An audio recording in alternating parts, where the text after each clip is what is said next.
PPP విధానంలో ప్రాజెక్టులు చేపట్టడం నేరమా? రోడ్ల నిర్మాణం, మెడికల్ కాలేజీలు కట్టడానికి అసలు పీపీపీ పద్ధతిని ఎందుకు ఎంచుకోవాల్సి వచ్చింది? ఈ అంశంపై ప్రభుత్వం ఇస్తున్న వివరణ ఏంటి?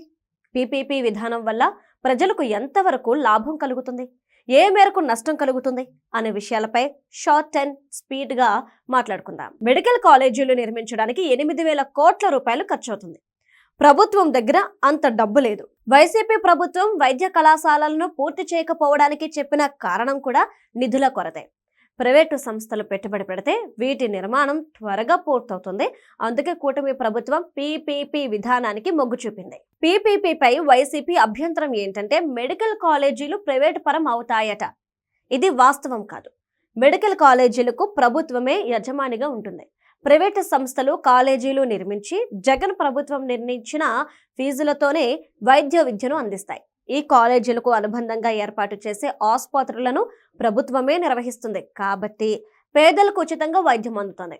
ఒక వ్యక్తి అప్పు తీసుకొని ఇల్లు కట్టుకుంటే తప్పు కాదు.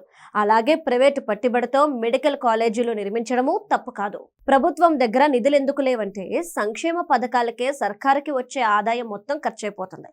అప్పులు చేయాలన్నా వైసీపీ హయాంలో 5 ఏళ్లలో 10 లక్షల కోట్ల రూపాయలకు పైగా అప్పులు చేశారు. ఇప్పుడు కొత్తగా రుణాలు తీసుకోవడానికి రూల్స్ కూడా ఒప్పుకోవు. కూటమి ప్రభుత్వం కేంద్రం నుంచి సాధ్యమైనంత వరకు గ్రాంట్లు సాధిస్తోంది. ప్రభుత్వం ప్లాన్ చేసిన స్థాయిలో అభివృద్ధి జరగాలంటే ప్రైవేటుతో భాగస్వామ్యం తప్పదు. ఇది రాష్ట్రాన్ని ప్రైవేటుకు తాకట్టు పెట్టడం కాదు. అప్పుల కోసం ప్రభుత్వ భవనాలు తాకట్టు పెట్టి రోడ్లన్నీ గుంతలు పూడినా పట్టించుకోకుండా ఊరూరా రాజభవనాలను మించేలా ప్యాలెస్లు కట్టుకునే పాలన చాలు అనుకుంటే పీపీపీ అవసరం లేదు. కానీ ప్రజలకు అభివృద్ధి కావాలి. అందుకు భారీగా ఖర్చు పెట్టాలి. ఆ డబ్బులు ప్యాలెస్ ప్రభువులైతే ఇవ్వరు. ప్రైవేటు సంస్థలతో భాగస్వామ్యమే మిగిలిన ఏకైక దారి.